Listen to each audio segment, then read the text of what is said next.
Welcome, everybody, to another episode of the Dolphins Brawl. I am your host, Louis Sung, and with me, as always, is my co-host, Chad Ronenbaum. So the Brawl Network website has officially gone up, so make sure that you go and check that out. We are trying to trend on Twitter. Actually, we did a pretty good job, I'd say. So that was on Sunday, and now we're up and running, and here's another show to add on to the pack. So, my friend Chad, how are you, good sir? Doing good. How about you, Louis? I'm doing good. So what's the hat for tonight?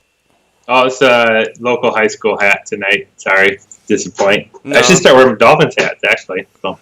So is that your alma mater kind of, or? It is. Independence, Iowa. Mustang. So I know your kids are playing football. How about you? Did you do any sports when you were doing the whole high school deal? I did. I played. I only played basketball as a freshman. Then I played baseball and football. So. And what was your position? Like, what's your expertise? In football, I only played line. I was either a guard or a tackle and a defensive end. That's all I did. So. For real, man? Because for real, I've met you, man. You don't have like the build to be the defensive tackle type. Oh, I was a defensive end. Oh, okay, you were an end. But okay. Yeah, Independence isn't that big either. 6,000 people, so you don't have a lot of big guys around here. I hear you. Not as professional college players going on. I was like wondering, like, there's no way that Chad is like the big beefy run stuffer in the middle. There's no way. No, I was not that. So no. I probably was about 6 foot 230 in high school, and I played DN. So which isn't which obviously is not big enough to play at any high level. No, but you still know techniques and stuff, so maybe you can give us some interesting little insights from the combine from the pass rushers, but we'll get to that in just a little bit. So we've got a lot of stuff to talk about. We've got the combine, we've got some quarterback rumors, we've got some interesting Tua talk to get to. We always have Tua talk. It seems to be... It's always going to be Tua talk. Always Tua talk. That's the theme. So... we'll go ahead and get right into it. So, the NFL Combine has officially come and gone. There were a lot of prospects that got to show off their skills. There were a lot of stuff happening. So, let's see. So, we had Jeffrey Okudah. He got to show off a little bit. Tristan Wirfs had one of the best combines for an offensive tackle in a very long time. We have some players actually not doing as well as we thought they would. So, that's, they'd say Derek Brown, a defensive lineman, but his combine was not that special, but his film screams elite. So, we'll see what happens there. Well, that's going to be a real indicator of just how much people take the combine into consideration. And then, of course, the quarterbacks. Oh, the quarterbacks. Justin Herbert had himself one phenomenal combine. So did Jordan Love. Tua didn't really do anything. He did have a little interview that we'll discuss. Jake Fromm was so nothing really to report on that front. So Jake Fromm's probably going to be a second rounder. But then Jalen Hurts had himself a fantastic combine too. So there's a lot of quarterback talk going to be going on. So let's go ahead and get right into it. So, of course, the Miami Dolphins still going to be looking at number 5 overall unless they trade up, which I'm still skeptical that they will need to do. So I'm just going to go ahead and hand it right off to you, Chad. What about the combine stuck out to you the most? I think from a first generalized thing, it's getting, I think, frustrating that you see less and less of the elite guys participating. So obviously quarterbacks have done it in years, but like Chase Young did not participate in the combine. And I suppose their agents are probably instructing them to do that because if you're the top 5 pick, what do you have to gain? You only can lose, I suppose, would be their viewpoint in the combine. So I didn't really appreciate that. You don't really get to see what they can do physically. I think the other thing I always preface at the combine is don't overplay the combine a little bit because a lot of these guys are training specifically to run the drills, and so it's one thing to prepare for those drills and look good the combine, but I always use that as a secondary source to game film, usually when you're evaluating players, and I think pro scouts tend to do that as well.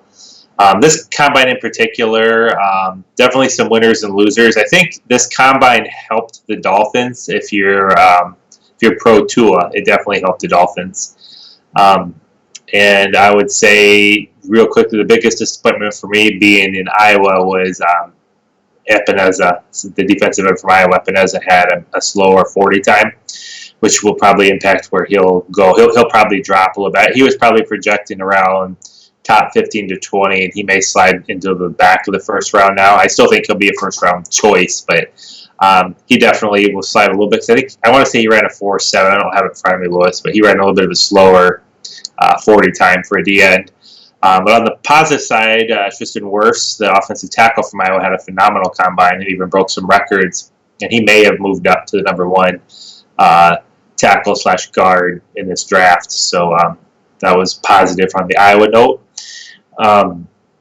Yeah, I think that was it. I think specifically on the quarterbacks, you mentioned Herbert and Love looked pretty good. I think probably the people that helped themselves the most in terms of the quarterback was definitely Herbert. You can just see how big he is physically. It was extremely impressive that he ran a 40 in the 4.6 range. That's really fast for how big he is, and I think that was one of the most common knocks I see about him from people doing mock drafts or evaluations, that he's slow, and that apparently is not the case because he was faster than Jordan Love in this combine. And I think the other quarterback that helped himself a lot was Jalen Hurts. He had a very good combine. And with the recent success of guys, you look at Russell Wilson, who was drafted in the second round. Somebody like Jalen Hurts easily could be that same sort of guy. I think he passed a few of the second-tier quarterbacks. I think prior to the combine, people would have had like Eason and Fromm ahead of Hurts, and I think he may have passed those guys because he is probably the best running quarterback in this draft. And so for him to have a pretty good combine overall definitely helps him out as well. And I would agree with that wholeheartedly. That's basically what I broke down right at the beginning. Jalen Hurts had himself, again, a phenomenal combine. He looked good throwing the football, too, which is important because, running is fine, but if you can't throw it, you're going to just be another Tim Tebow who, he's exciting, you like him, but he's not going to be that successful. Lamar Jackson, for all the talk about, move to wide receiver, he's just a runner. Look, the kid can throw. His accuracy might be suspect, but he can throw. There's no questioning what Lamar Jackson can do as a quarterback. And that's the same deal here with Jalen Hurts. He's a runner primarily, it feels like, but now he's proven he can sling it, and perhaps even more so than Lamar Jackson can. So, and if you have to sacrifice a little bit of running ability for some extra passing ability, I'm good with that trade. I'd be more than happy to take Jalen Hurts. And this is, I think, where it becomes important to once again not get tunnel vision towards one guy. We're going to get into the Tua discussion again later, I'm sure, but this is exactly what I'm talking about. If anything this combine proved is that it's not Tua or bust. People who say Tua or bust are hanging on to the dream that they had back before Tua even got hurt in the first place. They saw the highlight reels. They saw him do amazing things at Alabama. They saw him make throws that they haven't seen in a very long time, and I get all of that. I really do. I'm not saying, again, I always feel like I have to preface my comments with this, because when you're dealing with Tua, you run the risk of putting yourself in a very precarious situation on the social medias. If you even he definitely has a following, that's for sure. The cult of Tua, I swear, man. It's like you even so much as imply that Tua is not perfect, you're going to have a whole bunch of people in your mentions saying that you're not really a fan. It's like, first of all, get over yourselves. Second of all, he's not the only guy in this draft. It is painfully obvious now that if it's not Tua, there's going to be somebody available for the Dolphins to draft that they can very easily develop into a superstar quarterback.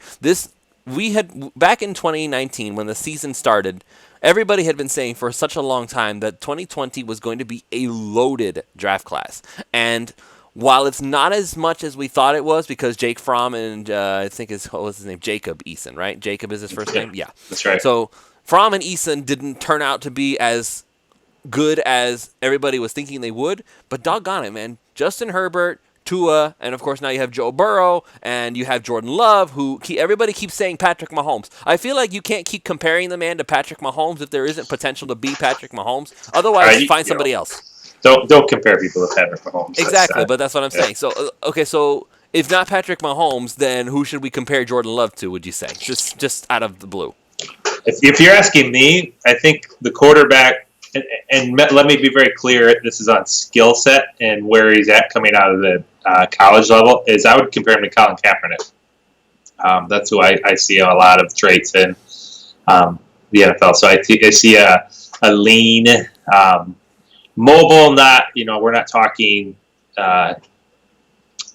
Gosh, I'm drawing a blank. Lamar Jackson. Sorry, I couldn't think of my head. We're not talking about a Lamar Jackson type quarterback or an RG3 type quarterback coming out of college where they're unbelievably fast for a quarterback. So I would rate him more along. I don't know. To me, his game translates a lot to the same as Colin Kaepernick, where he's kind of on the raw side. He's got a lot of development work ahead of him, but he's physically very gifted, strong arm, very mobile.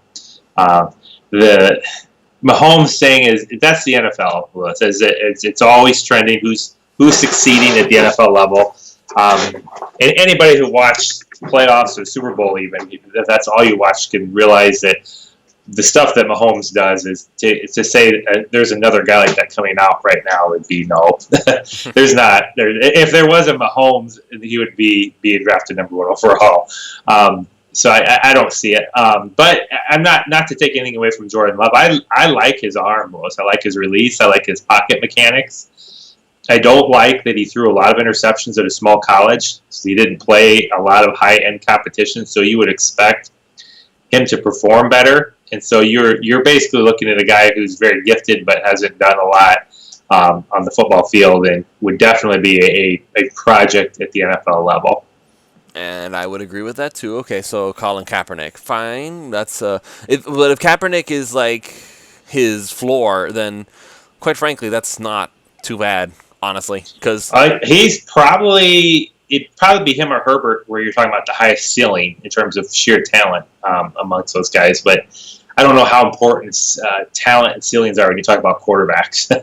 I mean, just because it's so much more of the processing speed. And, I've talked about that several times, Lewis, that I don't personally think you can tell. I know people are crazy about Tua and everybody loves the season Burrow had, but I just look at it as it's a 25% chance that they're going to succeed. That's the way I look at it when you draft a first-round quarterback, that they're going to be able to handle the pressure and the speed of the game. It has nothing to do with their arm talent or how fast they run 40s. It's how quickly can they read the defenses post-snap. That's what it's all about. Yeah. And the other thing that I wanted to mention real quick about that is that, so I remember there was this one storyline that was coming out. It was about Justin Herbert, and there's always been this discussion that, you remember when Marcus Mariota was coming out of college and basically everybody was saying he's not really a leader, he's an introvert, he's too quiet, he can't hack it as a leader type person. And I think a lot of people were saying the same thing now about Justin Herbert. I don't know if it's maybe like an Oregon thing, because it feels like everybody who comes out of Oregon says, oh, they're too introverted. And then they were saying that there he was hyping people up at the bench press, and he was screaming and yelling and stuff like that.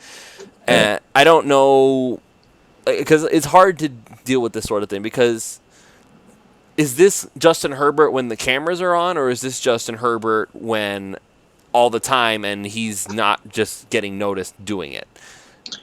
And is it even important? About it.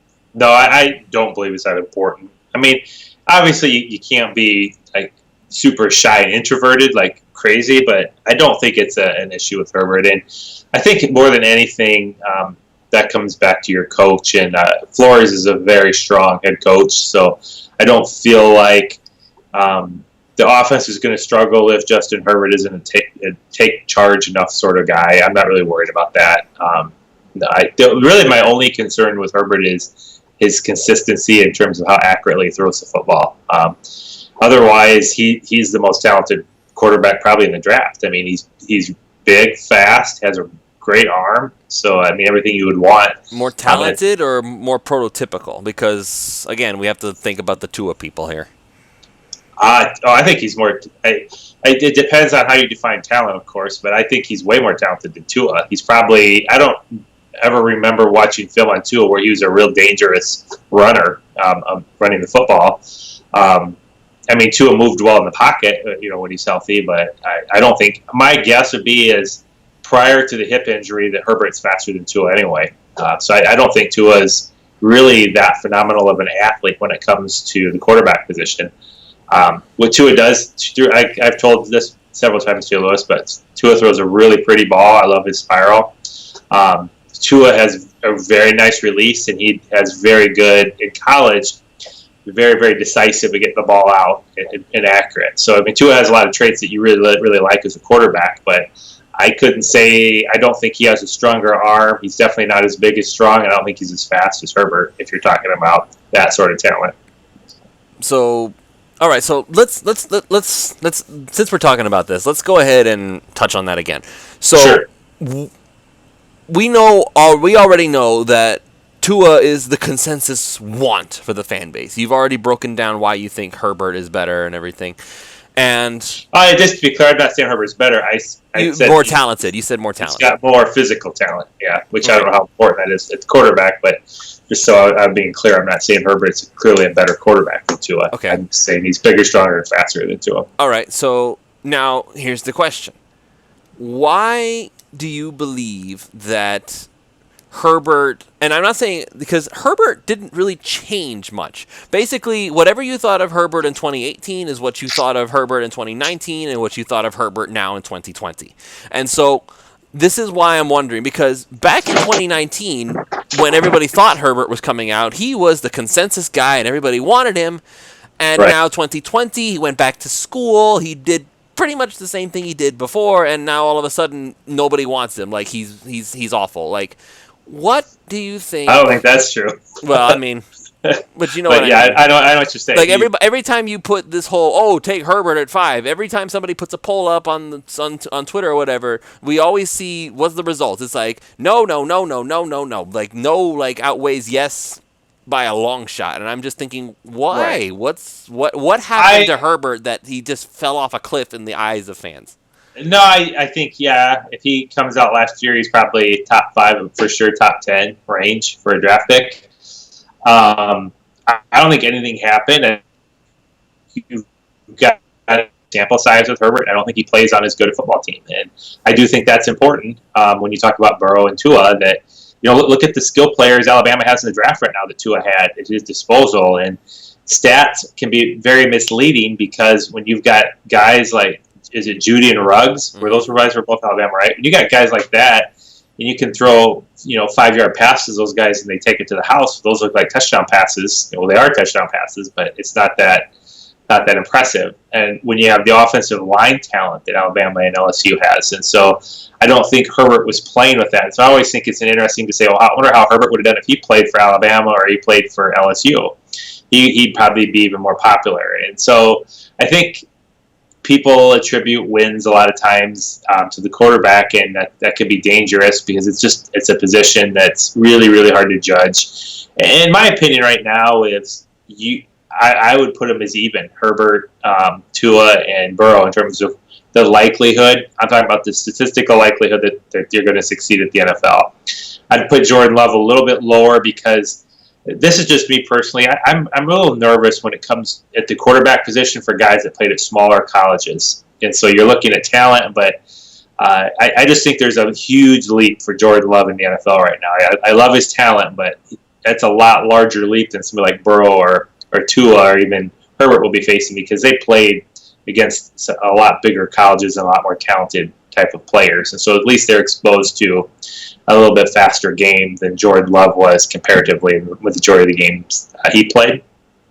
But that's kind of where I'm at. So now, in terms of your question for Herbert, I think it's all about Tua, Lewis. I think there's, when this last season started, it was tank for Tua, and Tua is he's different, and there's no denying that. He's left-handed, and he's got a strange name, and he's from Alabama, and he was lighting it up at Alabama, and so there's everything to fall in love with about Tua because I think when you get down to it, the fans want the next superstar quarterback because it's been a long time since Dan Marino quarterbacked the team, and we just have not had a superstar quarterback. And I'd argue that Ryan Tannehill was a decent quarterback, but he's in that mid-range. Like a lot of the quarterbacks out there, you're always struggling with. Is Andy Dalton good enough? That round. Is Ryan Tannehill good enough? And he's never going to be that superstar quarterback, that legendary Patrick Mahomes, Aaron Rodgers, that type of thing. And that's what everybody wants. And I think Tua has that aura or swagger about him that he's that superstar quarterback because that's what he was in college. So I think because of that, Justin Herbert is just like another top prospect of any other year. He could be good, he could he could be bad. You just don't know. I think physically, he reminds me a lot of what Josh Allen can do from Buffalo. I think he's a little more refined than what Josh Allen was coming out of college. But that's kind of what he reminds me of. And I personally wouldn't be disappointed at all to take Herbert at 5. But to me, that's why people are like, don't draft Herbert. I really don't think it has anything to do with Herbert or his combine or his season. All those things are solid. And I think the majority of NFL teams know that. He's not as magical as Tua. He's not left-handed and has all these unique things about him that make people think he's really, really special. So Herbert's not as exciting. It really is that simple. Well, yeah. I mean, it's just that I think people equate different with successful, and I don't know that that's necessarily the case. But he's like the Phillip Rivers of this draft. He's really good, but he's a piece of white toast. Well, it's not so much that. So, like when you asked me who would I compare Jordan Love to, my thought was Colin Kaepernick. You asked me who do you compare Tua to, and that's a tough call. I mean, because he's really different. I mean, even his combine his left hand's bigger than his right hand, and his dad forced him to learn how to throw left hand, and he doesn't do everything like him. He's just a unique sort of guy with the quarterback position, and so I think people love that about him and kind of have fallen in love with the idea of having this guy be the quarterback. And once you kind of get there in your mindset, I think it's a really strange phenomenon I've never seen before, Lewis, because usually fans develop the affinity for the player after they're drafted because then he's your guy. And I've never seen anybody so attached to a player before they were drafted. And so I kind of feel bad for Greer because Tua is no surefire thing at all with that injury. There's a lot of things to be concerned about. Like I was just heard today that he's never completed a full season at any level, high school or college, without missing time due to injury. And so that's a huge concern. But the pressure on Greer, I mean, I was talking to you guys on Twitter that I listened. I said, can you imagine what's going to happen in Twitter if Tua is there at 5 and Miami doesn't take him? They go a different direction. There's going to be like a mass meltdown over people on how upset they're going to be. And for somebody like Chris Greer, if he passes on Tua and Tua goes on to have a really successful NFL career, or Tua goes earlier and he didn't trade up for him. Well, at least if in that scenario you can just say that was just beyond what we could give. At least you can say that. But if you pass on him and he has a really good career, that could cost you your job. And I mean, so there's a lot of pressure associated with that whole decision at 5 for the Dolphins with Tua and who do you take. But I do think, Lewis, as I was alluding to earlier, though, the combine helped the Dolphins quite a bit because, for one, I don't think any player helped himself more than Isaiah Simmons. Ridiculous, like my God, ridiculous. Because the guy he ran a 4.3, didn't he? 4.3 he ran a something. 4.3. I think it was a 4.39, but it doesn't matter. He's a linebacker. God, I want to say there was 45. This could not be this might not be perfect, but it's pretty close. There were about 45 receivers invited to the combine, and only like 14 of the receivers at the combine were faster than Simmons. He's ridiculously fast to be 240 pounds. And not only that, he has experience playing safety and defensive back. And so in today's NFL, where you've got to deal with the Kelseys and how much more emphasis is used at the tight end position, and how teams with good tight ends try to take advantage of your linebackers in the passing game with the rules and everything else. I mean, Isaiah Simmons is your answer of a linebacker that can both tackle, rush the passer, and also cover man-to-man on practically a receiver. He's practically that talented. And so his 40 time blew people away. And so I think if you're one of these teams now, and I know the Redskins, there's some rumor going around the Redskins might draft Tua. The Redskins are not drafting Tua, guys. It's just, there's no way. Because they're with Dwayne Haskins being Dan Snyder's pick. It's like the owner picked this guy handpicked. He's not going to dump him after 1 year. No way. They're not. And then you've got the dynamic of it. So you're going to have Tua and Haskins together on the team. And I mean, that would be really complicating for the Redskins to do. So to me, that's the Redskins trying to get the Dolphins to trade them a number 1 pick to jump up to 2. So you get to the line. So to me right now, it will be very surprising to me if it doesn't go Burrow to the Bengals and Chase Young to the Redskins. Chase Young's special. He's a once-in-a-decade type talent at defensive end. And so I can't see the Redskins going any other direction. And I can't see a team trading up to the Redskins unless something crazy happens and the Bengals pass on Burrow and go with somebody else. Then it might get interesting. But I don't see it going any other way but Burrow and Chase Young right now. So the pick gets to the Detroit Lions. And this is the one we're worried about, yes. Well, and the Lions, the Lions are not drafting Tua. So for anybody that says the Lions might take Tua, that there's no way. Yeah.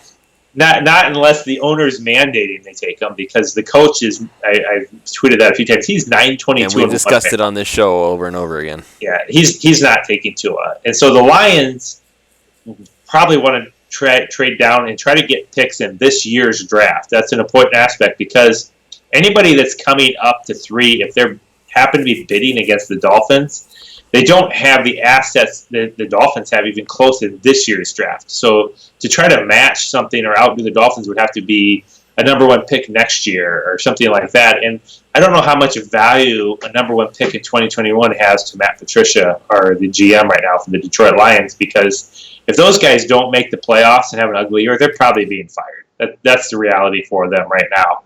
And so I don't think Matt Patricia wants anybody in this draft, especially in the first, second rounds, that is not going to help him win right now.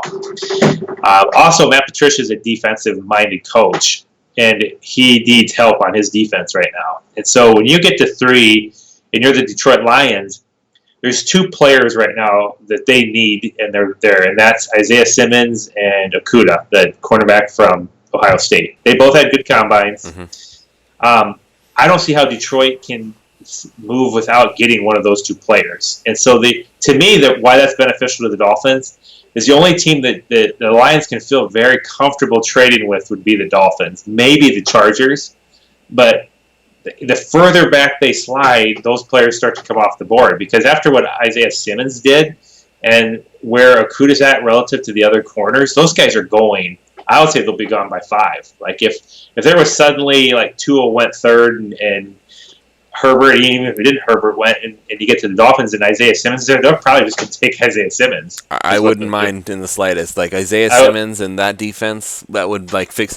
Suddenly the linebacker core would be elite. Suddenly the safeties would be fixed. Man. Like again, I've said this: Minkah Fitzpatrick on steroids. That's what I called him on a thing. I mean, I still am really high. Minkah's a good player, but this is somebody different, like a guy that can change the type of defenses you can play, and every defensive coordinator in the league wants him right now on their team. And so, to me, if you're the Lions, if the Dolphins offer you much at all, I feel, because let's say the Dolphins make that, the Dolphins are not going to go up to 3 with the Lions unless they're taking a quarterback. They're not going to jump up, I don't think, to take Simmons or Okudah.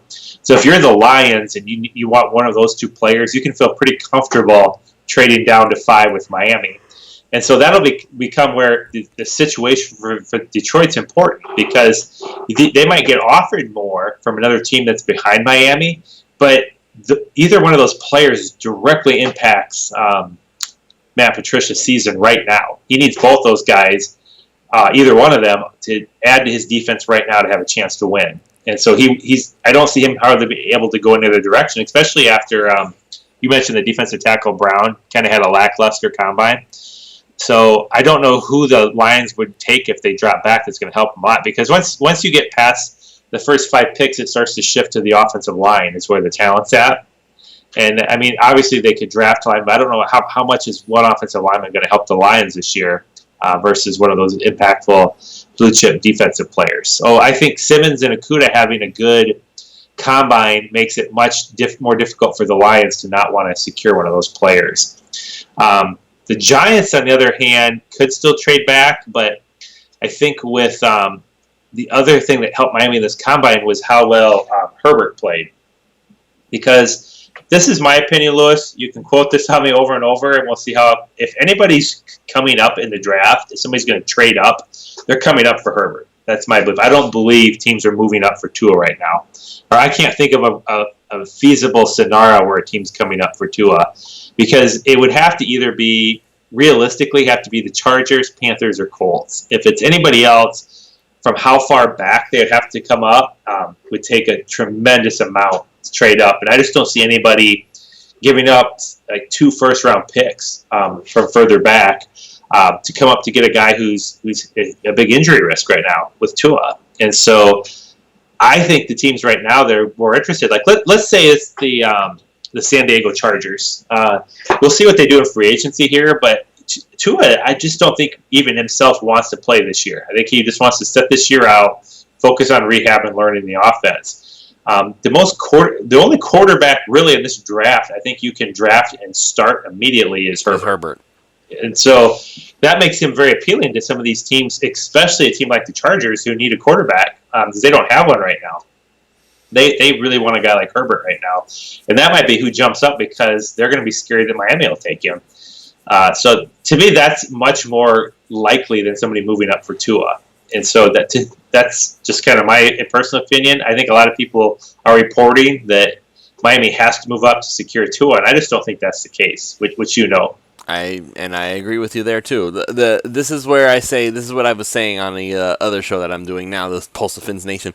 Basically, there's too much talent there. Like the Lions need help, and you're the one who's said it over and over again. Matt Patricia is probably fighting for his job at this point. There is no way that he has time to wait around for Tua to be ready to play football. And there's no way the owner's going to be like the only way it would work is if Patricia just kind of came in on his hands and knees and said, please just give me 2 more years. I just need time for Tua to rehab and he'll be able to lead us to the promised land. No, that doesn't happen. That doesn't happen. The Panthers...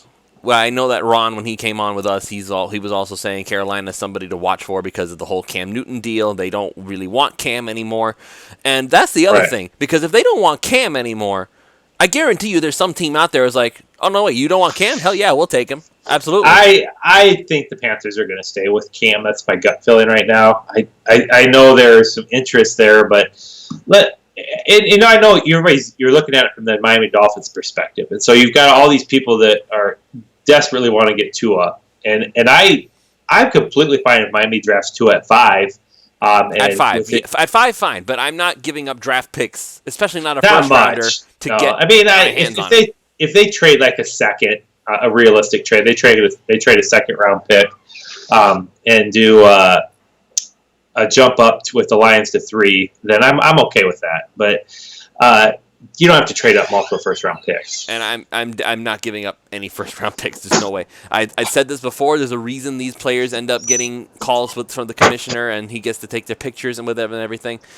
These guys are supposed to be the best of the best. And the fact the Dolphins have 3 of these things now, whether they're late-rounder picks or not, like whatever, they're still 3 first-round picks. The Dolphins are going to have 3 guys come at the podium that night, assuming the players that they pick were invited. So you get Tua at 5. You get somebody like who would you picture being available at 18? Mekhi Becton, I guess. I don't know.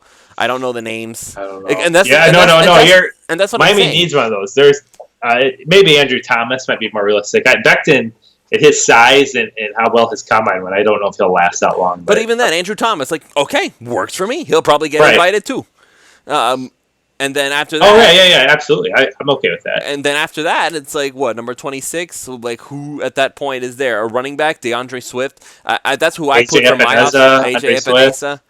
Yeah. That's really valuable players you're talking about, Lewis. So to give up a first round pick to jump up, to me, you got to be willing to say if Tua's not there, we're fine taking Herbert, or we're fine taking Isaiah Simmons, you just have to think about how that plays out. Because okay, so if we don't get Tua and somebody jumps up and takes him, if we draft Isaiah Simmons, you're pairing him with Baker, and our linebacking core speed would be phenomenal. If we take Okudah, you're pairing him with Xavier Howard. Those guys directly impact our team immediately, and we're fine. Maybe we wait till next year, or maybe we take Jerome, because we're sitting here with Ryan Fitzpatrick and Josh Rosen, and it's the minority, but there's a contingent, I guess, of fans out there that still think Josh Rosen can be our franchise quarterback.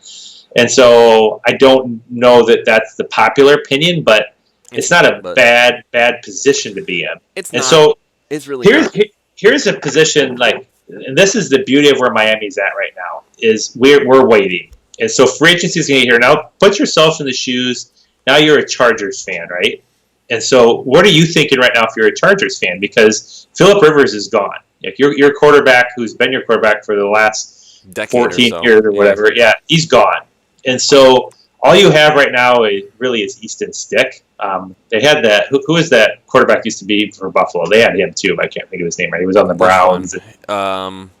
Tyrod Taylor. Tyrod Taylor. So those are all they have. I don't know if Tyrod Taylor is still under contract with them or not, but they don't. Basically, they don't have a quarterback you'd feel comfortable with starting the year.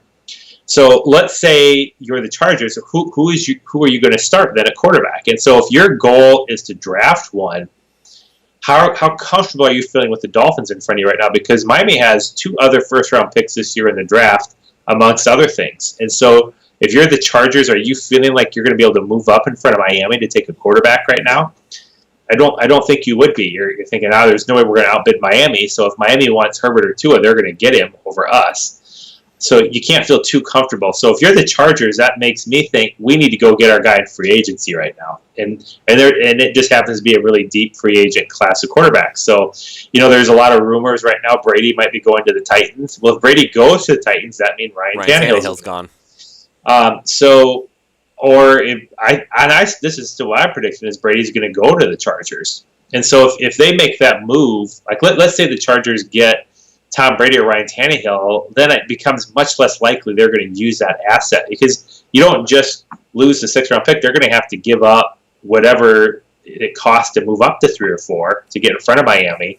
And then you don't have the team this year. And their coach also, Anthony Lynn, I believe he's been disappointing last year. So I don't know that he can take another year of being disappointing right now. So for Miami, you can sit there, and I think the Chargers are going to almost have to show their hand. I don't think the Chargers can go into the draft in April without any changes at quarterback. They're going to have to sign a free agent, and you'll know based on the free agent they sign how serious they are about taking a quarterback in this draft. Similar for the Carolina Panthers, I don't see them trading Cam Newton after the draft, and I don't see them wanting to deal with the PR issue. Let's say you draft Tua. How are you going to spin to Cam Newton that he's your guy if you draft Tua? Whoever drafts Tua, there's this understanding that Tua will eventually take over the spot, whether he's quote unquote earned it or not. Yes. Josh Rosen, everybody's saying Josh Rosen. Josh Rosen is our developmental quarterback right now. He's a doggone expensive one, but he's a developmental quarterback right now. And when I say expensive, I don't mean salary. I mean like what we invested to get our hands on him. A 2nd-round pick is not something you use on a developmental quarterback. But developmental quarterback is 4, 5, 6 round. But I think that people have passed Rosen by, but I still think Rosen's probably just as good a prospect as the majority of the quarterbacks in this draft. He's probably way further along than somebody like Jordan Love is, but maybe so. But is his ceiling as high? That's the thing. I really don't know. I don't right now. I watched the interview Chris Greer did this week, and I thought it was pretty clear from his interview they're going to be getting a quarterback. That's kind of what I took away from it. But to me, that means Josh Rosen probably won't be on the team past this year. But if they do draft Tua, it's still not a bad scenario to keep Rosen because what you do is you go into the season with Fitzpatrick, and with Fitzpatrick being 37 and a guy that runs around a lot, there's a decent chance he'll end up getting hurt. And then you play Josh Rosen, and what happens if Josh Rosen plays really well, and you go into 2021, and then you've got Tua and Rosen. That's a pretty good situation to be in. Yeah. So I don't think that. But in terms of like fantasy trades, if you're doing that, a team that makes a lot of sense if they land Brady is the San Diego Chargers because they're going to have to pay Brady a lot of money. Anybody that lands Brady, I guess they have to pay him $30 million a year. That's the kind of star power that can handle having Tua on the same roster as him. Even if he is Tua, there's no way you're going to bench Tom Brady to put in Tua. No way. It's Tom Brady. No. I agree with that. But if you go and get Tom Brady, what's the point then of trading up for Tua? I mean, that you're basically Tom Brady, wherever he goes, wants to win a Super Bowl. There's no doubt in my mind that wherever Tom Brady goes, he's going to win a Super Bowl. That's his goal. But he's 42, Chad. At some point, the body's just like, can't take it anymore. Well, if that's how he felt, he would just retire. Tom Brady wants to try to win the Super Bowl this year. Right, Super Bowl, that's fine, but it's like he doesn't have 5 years to invest. There's no way. No, that's my point. And so if the Chargers pay $30 million for Tom Brady, does it make sense then to draft? Because how is Tua going to help Tom Brady win the Super Bowl this year? He's not, but that's just it. But he's not going to help Tom Brady win the Super Bowl, but he's going to help to be an insurance policy for the Chargers. Because even Brady, at this point, at this stage in his career, even Brady has to admit, I'm not going to be around forever. And I can't, can you really blame the Chargers if they say, listen, we're going to pay you now, we're going to try to win with you, but you're 42 years old, bro. You're not going to be here much longer. So we're going to do everything we can, but we're going to cover our butts too. Right. So if Brady's question to you is, who are you going to target in the draft? Are you going to get me an offensive lineman? Or are you going to get me a really good wide receiver? That's when you pay them. That's what he wants. That's what Brady's going to want. And so I just think it's going to be hard for them to sign somebody like Brady, then trade assets, because you're not only, again, especially if it's the Lions, if you're going to trade up to the Lions need stuff right now to win. And so the Chargers then would have to give up their 6th overall and probably their 2nd, which is going to be lower than the Dolphins' 2nd. So you're going to have to give it up more than that, because I suspect if Miami wants Tua, they'll for sure give up a 2nd-round pick to jump up and get him at 3. So if you're the Chargers, you're going to have to give up more than your 2nd-round pick in this coming draft. And so now you're going to Brady, and you're saying, all right, we're bringing you in. We're going to draft a player in Tua that's not going to play this year, and we're going to give up our 2nd-round pick too. So you won't get any young help in this draft, and so you're going to completely be relying on free agency, and you just spent $30 million to get Brady. It just starts to make less and less sense to me. What would make sense to me is if the Chargers signed Brady, the perfect guy to help them with a salary cap standpoint would be Josh Rosen, because he's from UCLA.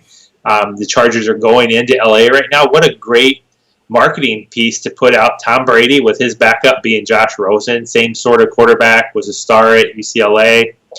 So if Miami decides to take a quarterback, that might be the best spot to trade Rosen to, would be the Chargers, because Miami will be okay with not getting any assets this year. So you could trade Josh Rosen to the Chargers, say for like a 3rd-round pick in 2021 or something like that. Chargers are probably like that. And so I'm just pointing that out. That kind of makes sense, depending on who you take, especially if Miami takes Herbert. If the Miami Dolphins draft Justin Herbert, I suspect they're planning on trading Josh Rosen.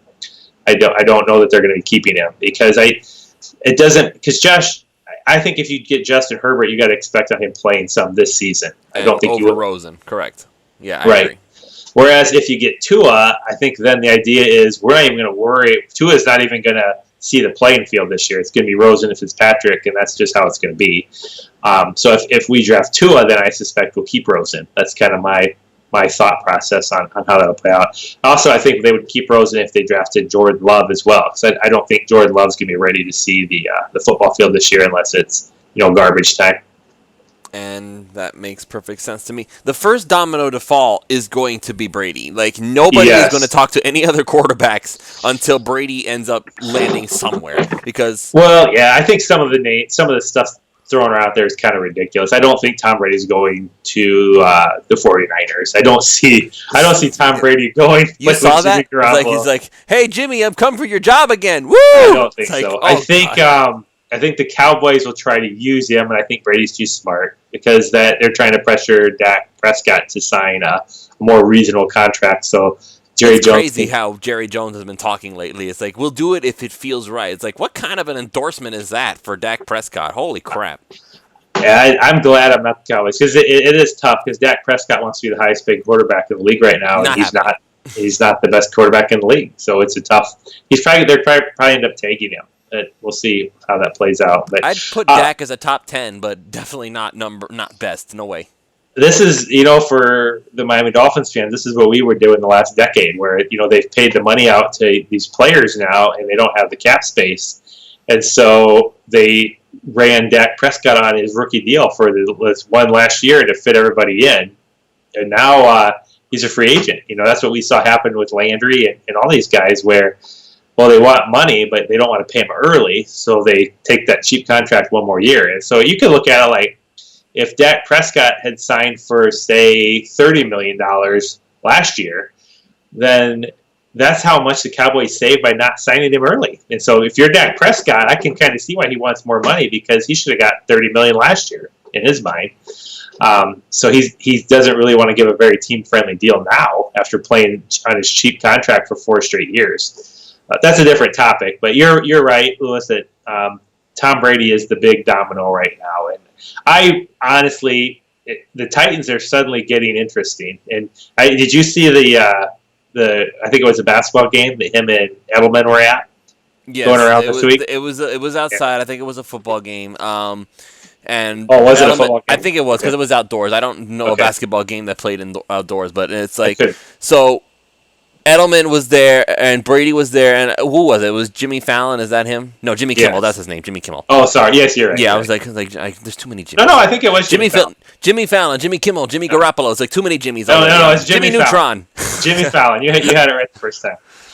They were sitting there, and you know what? The one aspect that was funny was when they were on camera, as Edelman said he's coming to the Patriots, and Brady just kind of had this look on his face, like I don't know, like he didn't want him. He was uncomfortable. I think it's been confirmed that he said this guy, he's not. But either way, it was like just body language and facial expression alone is like that's awkward. I don't want to talk about it because I think Brady knows that I'm done with New England. We've already, like, for God's sake, he already pulled his kids out of school, right? So it's like I think he is. I think he is. You would not pull your kids out of school if you didn't have every intention of leaving New England. Like, isn't that awkward? It's like for his kid, it's like, hey guys, we're back. It's like, no. Yeah, so you have that. So there's your conspiracy that he's not really wanting to necessarily return to New England, or definitely not openly wanting to commit to it. But the thing that blew me away was they had the guy filming behind him, and they were FaceTiming with Vrabel. Did you see that? Oh, that. Well, I mean, yeah, I guess that's where it's kind of conspiracy theory kind of stuff, because I'm pretty sure Brady and Vrabel paid to. This is like Brady's playing for 20 years. Yeah, they played together. So, but I'm just saying they're FaceTiming right now, and it's March. That's tampering. Yeah. No, it's not. It's not. I'm just saying, you're Kraft and the Belichick people, maybe they're just buds screwing around. That could very well be. But I'm sure that's what it was, but somebody's going to be like, they're cheating again. He's doing it again. Look, he's already setting things up. It's like, but I whatever. But I guess you're right, though. That's going to do a domino effect, because he is coveted, and I believe that the Chargers are going all in on him, so they're going to offer him a huge contract. I think the Raiders rumors have some validity to it, and I think the Titans are probably trying to use him a little bit to pressure Tannehill. Wherever Brady goes, it's going to have a massive effect on what happens next. Because if Brady goes to Tennessee, Tannehill's gone. If Brady goes to Las Vegas or whatever, then Derek Carr is definitely gone. He's not going to sit behind Brady. They're going to move on from him. If Brady were to go to, again, the Chargers, that means we already knew this. Phillip Rivers is not coming back, so he would be the next guy to get moved on from. If Brady, like, where other teams is there even possibility that Brady could show up? Like, we've covered the Chargers, we covered the Raiders, we covered, who's even left? The Titans now. I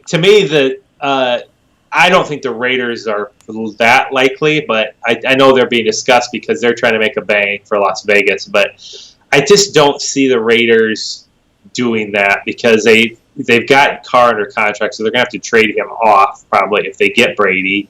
And I don't know how well Brady and Gruden would coexist. Gruden's kind of an interesting character, and so I just don't know Brady's, and I just don't know that the Raiders have a team. And so Brady wants to win the Super Bowl, right? So do you think he's going to go play in the division with the Kansas City Chiefs right now and Patrick Mahomes? That's a tough road to try to go win or try to make the playoffs in. That would be a fun matchup, though.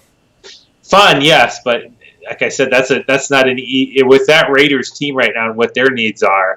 Bringing Brady in, I just don't know how quickly they can get competitive with Kansas City right now. Whereas the Titans, they were just in the AFC Championship game, have some really good pieces there right now, and if you get Brady, he has to deal with Deshaun Watson, then that's not much of a downgrade from Mahomes. I don't know. No, I'm not necessarily saying that, but the team is. Like, I think the Chiefs are significantly better than the Texans, in my opinion. Fair.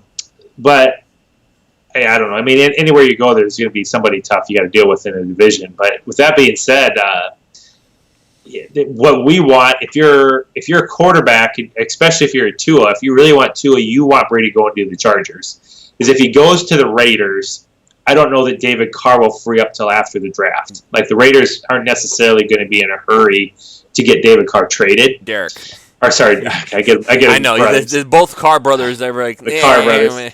Either Carr, they're not going to be in a hurry to trade him. And so what that does then is it makes the need for a rookie quarterback go up, especially for the Chargers. And because if the Chargers do something like sign Teddy Bridgewater or Jameis Winston, somebody like along that line, then it's time to be a little worried, because if you go, let's say they get Tannehill even or Bridgewater. Who? Which one? The Chargers. Okay. If the Chargers do that, I mean, that now you're talking about quarterbacks that are a little older. They're still in their prime relative to quarterbacks, but I don't know that the Chargers are going to feel comfortable in committing to them to be their quarterback, going forward. Whoever they sign is going to get money. They're not going to get Brady money, but whoever, I feel like that.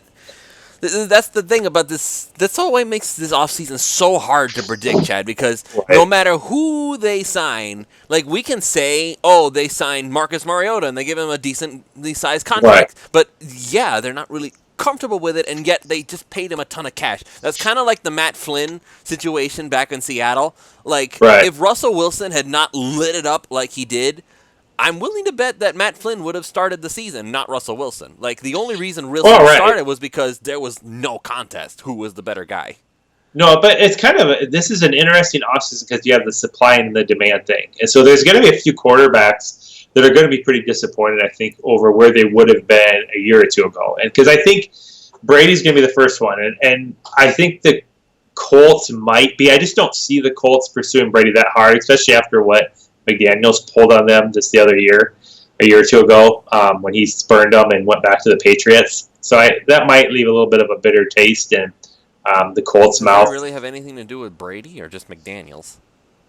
I don't know. I don't know that the Colts, like, so if you go start working with Brady in free agency opens, now, anytime you start pursuing somebody in free agency, you're shutting the door a lot of times on going after the other guy.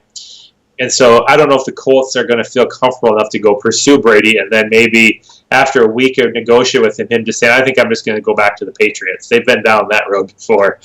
But I don't know. But they could be a play. But I do think that once that Brady signs, then I think Phillip Rivers is going to get signed, I think, pretty quickly.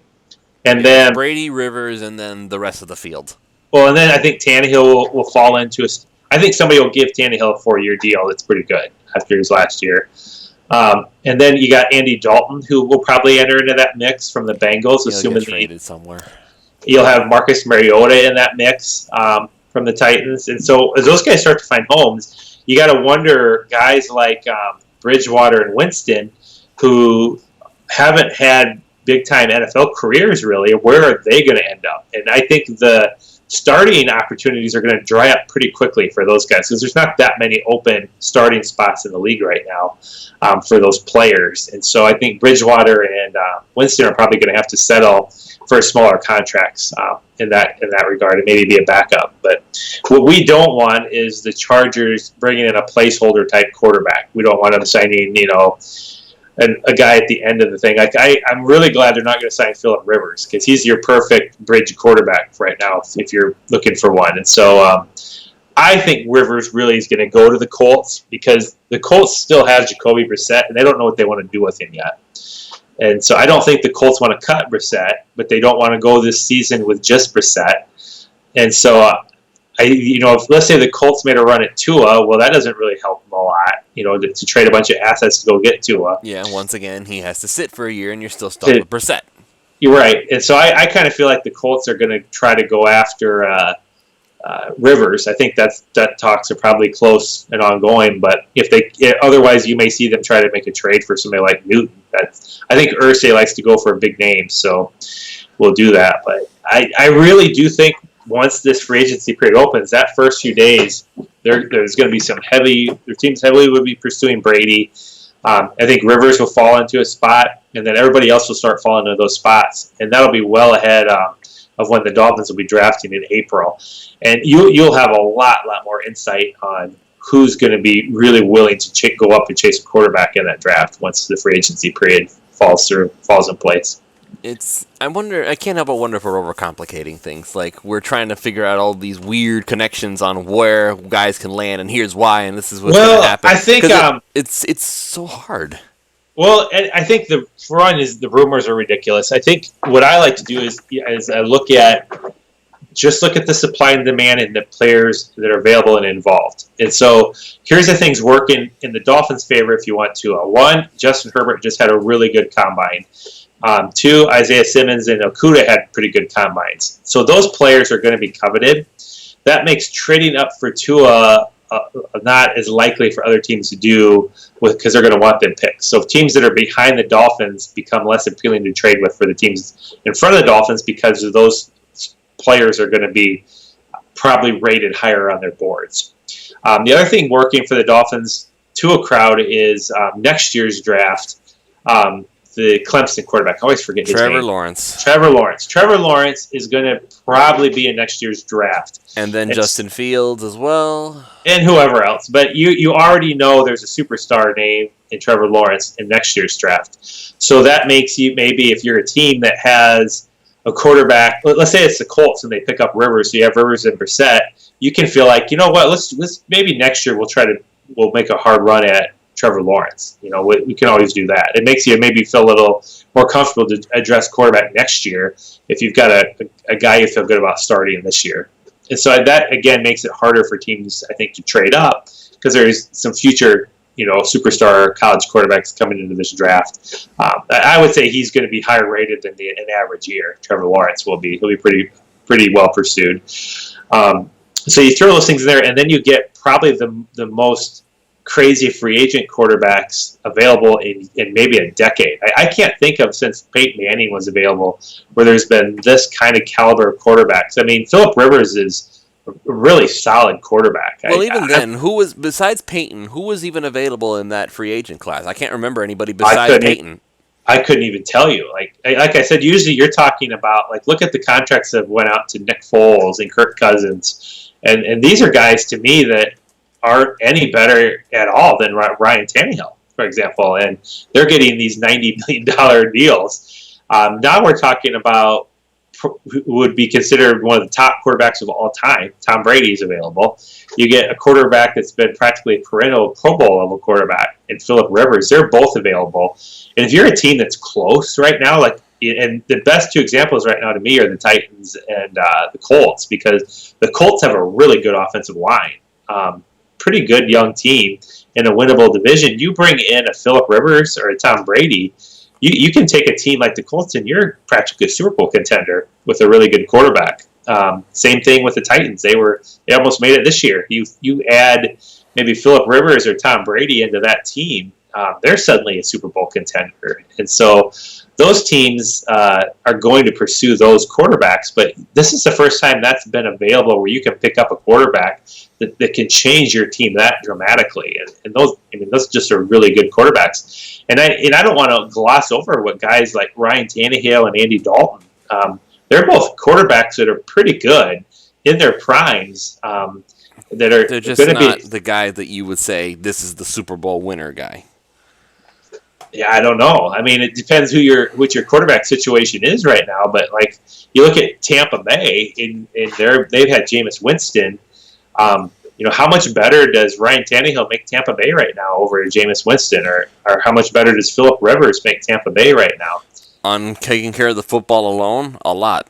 Yeah, exactly. So that works to a crowd's favor because there's a pretty good supply of talented free agent quarterbacks this year that teams can feel good about bringing in to be their starter and not feel like they have to reach for a rookie to get in there. So, or drag someone like Jay Cutler out of semi-retirement. Oh God, yeah, exactly. So, and then that's not even talking about the backups, in the league right now that are still have some appeal. So I feel like the Dolphins right now, you're in this poker game, and I think these teams really, really want Miami to come up, and for the reasons I just said, like the Lions really want him to do it, the Giants really want to do it because the players that they really want, they can get at 5, and they know that, but they probably don't want Tua for reasons we've already covered. And so if you're those teams, I think they'll take significantly less, And so I guess that's a good question. Let's say you're the Giants, Lewis, and the Colts offer you their first round pick, the 12th overall, and they offer you their second round pick, and they offer you a 5th round pick. Let's say, all right. Okay. That's what the Colts offer you. So basically, the Giants are giving up a shot at one of the top defensive players. So Miami then says, we'll match that. We'll give you our first. We'll give you a second, and we'll give you a 5th. Well, now you're guaranteed to get that player. And even if Miami says, sorry, we can't do the 5th, we'll do our first and we'll do our second. Yes. So now if you're the Giants, you're going, well, if you're Miami, you're just moving up 2 spots for a second, right? Whereas if you're the Giants, right, all right, so we can get the Colts first, which is like the 12th overall, and we can get the Colts second, and then we can get the Colts 5th. Or we can get Miami's first, which guarantees we get that stud defensive player, and we get Miami's second, which is a higher second-round pick than the Chargers, but we don't get that 5th. What are you going to do? Like, if you're the Giants? I would take that pick, the Miami one. You go with Miami, right? Because you guarantee that stud defensive player still. So that's, to me, why they really, really want Miami to move up, because they want to get as much as they can out of Miami, because I think they kind of know they're probably not going to trade down much after that. And so Miami just has to just kind of be patient. And it's almost like when you're looking for a house, you just kind of want to focus on what do you want for a house. And you got to be really careful to not fall in love with a specific house, because if the realtor figures that out, or the sellers figure that out, he'll gouge you. Then you get no negotiating power. And so I think these teams are really, really wondering. I think that's what the story of the draft is right now, is everybody's really wondering, does Miami really want Tua? And so, you mentioned at the start of the show. And that's why the standoffish behavior to Tua is like, oh, yeah, we're not really that. I mean, it's a really bad acting job. I'm going to say that. How about that? It's like.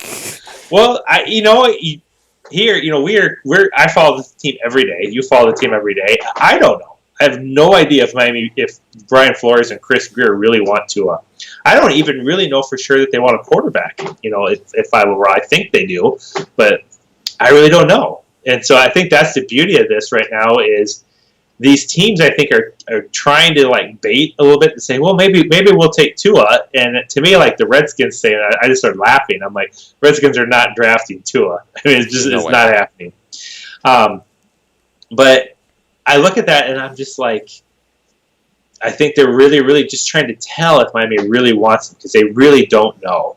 And I think Chris Greer we've been through some years where we've just had too much information come out. Like the beat writers are always trying to get inside information. And I don't think that this organization right now I think they're being very, very good about controlling what they really want to do. Don't I know it?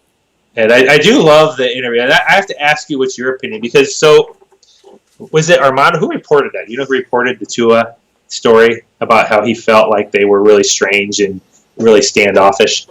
I can't remember who it was, but I do remember seeing it. And I mean, honestly, I think it was Armando, because I remember people saying that here's Armando doing the Dolphins work again or something. He's like their leak guy. He's the WikiLeaks guy. It's like, here's the truth that they send out there. Yeah, it didn't it feel that way, because I think about it, and so Tua comes out, and I'm thinking, why would you say that if you're Tua, unless you didn't want to play for the Dolphins, which I don't think is the case at all. I think he really wants to go to Miami. So, I mean, part of me thought about it, and I heard saw people report it, that it's almost like conspiracy-wise, that almost like Miami said, hey, Tua, why don't you do this? You go tell people we were really cold, even though you're our guy. Because do you want to come here? Well, then tell them we were really, really standoffish. So it almost makes, like, let's say that even if Tua felt like they were really, really happy with the interview, Tua may want to say that because he doesn't want anybody to draft before the Dolphins. So he would come out and just say, yeah, they were real standoffish because he doesn't want anybody thinking that the Dolphins want him, so nobody tries to jump in front of the Dolphins. But all of it's kind of fun conspiracy stuff. But one thing that did happen, though, was it was like ridiculously long, the interview they had with Tua. Like ridiculous. Like I had to look that up, but it was like 8 hours or something. I was trying to think, what the hell do you do for 8 hours? But it sounded like Flores was just grilling him. Was your mom a prostitute? Yeah, Jeff Ireland. No, I think it was like they were asking a lot of football related questions to see how like knowledgeable he was about football. That's what I think it was, but I really don't know. But yeah, that was. It's clear they're interested, or you don't spend 8 hours grilling somebody. That tells me that they've got Tua at least in one or two guys we're looking at. And I believe it's between Herbert and Tua right now for the Dolphins. And I don't know that they want Tua enough to not feel comfortable taking Herbert at 5. That's kind of what I'm feeling right now. I don't even know. All I know for sure is this. The offseason needs to get here already. Like, people need to start getting signed because all this speculate. Yeah. The field is too wide, Chad. The field is too wide. We need to get some kind of an idea of what is going to happen because there's just too many directions right now. I cannot think of a year that things have been so crazy. And it's not just the Dolphins. All hell is going to break loose as soon as free agency officially opens. For real. Well, I think for Dolphins fans, we're in the thick of everything right now for the rumor mill because we have all those picks and the money and the money. So, but I tell you right now, these teams. I mean, this is no different, honestly, than fantasy football, where you have a team that's traded picks off during the season to try to win it, and now you get into the next year, and they're desperately wanting more picks back. And so these teams right now out there are really, really wanting Miami's picks. That's what's going on right now because Miami's got all these extra picks, and so there's a lot of, can we get them to do something stupid and trade a bunch of them? I hope Greer's not. I hope Greer's as smart as he's been told he is. I hope. No, I don't think he will. I hope Greer is as smart as advertised. So. Yeah, I don't see it. But, you know, the other rumor out there, which I know all we're doing is circling these rumors, is if Miami is going to trade a bunch of assets, it's going to be for Burrow. That they're going to go up to number 1 to chase him. So. Again, I say yuck. And anytime I hear trade up, I just go yuck. It's like 3 first-rounders. Use them on players, please. Oh, my God. It's such a loaded class. I don't think they're going to part ways with the first-rounder. I do think that if you really, really want Tua, that's where they're at. He's the guy they really want. I don't think you mess around if you can trade a second and jump up like a couple picks and get him. Just trade off the second and go get him. Don't mess around. But at the same time, don't be foolish and trade off like one of your first, one of your seconds, and like a second next year and give way too much to go get him. Because I think that just sets them back too far. A healthy Tua, maybe. This Tua, no. Not worth it. I don't think so either. And like I said, I'm in the minority, but I'm fine just drafting Herbert at 5, if that's the way this falls. At this point, so am I. Like, he had his combine performance. He's been... And you know what? A better Josh Allen? I'm good with that. Yeah, I don't know. I think like I said, I think he's just as likely to be successful as Burrow or Tua. I think it's a coin flip. And you know what? If something crazy happens, like we said earlier, Tua goes and Herbert goes, I'm fine taking Isaiah Simmons. I'm really taking Simmons too. So, you know, I think at 5 with the value that's there, we're in agreement, Liz. You just got to just sit and wait and not get pulled into this. Maybe he wants Tua. Maybe he wants Tua. Maybe he wants Tua. If somebody wants to trade the farm to move up to get a guy that's not going to play this year, more power to him. Good luck. All right, so we're going to go ahead and cut it off here. But before we do that, Chad, you had an idea before we started recording, and I kind of want to go with it. So maybe we'll have the answer done for next episode at the beginning of the show. So you guys can leave comments down in the description below because it's going to be on YouTube as well. So go ahead, Chad, and we're going to do our Dolphins trivia question. So go ahead and ask. Maybe I'll come up with a small prize for somebody. The first person. Don't start selling off your collection, bro. That's valuable merchandise back there. Oh, we'll see. I'm not naming what it's going to be yet, but we can see whoever is going to tweet the answer first, or do you want to have it commented on YouTube? Yeah, comment on YouTube. All right, so the first person that comments on YouTube with the answer, we'll have a small prize for. So the trivia question is, what is the all-time leading rushing quarterback in Dolphins history? As of this show, yes. Because who knows? Maybe somewhere down the line in 2022, it's gonna be like Tua got himself rushing all these yards. It's like it's Tua. No, it was this guy before.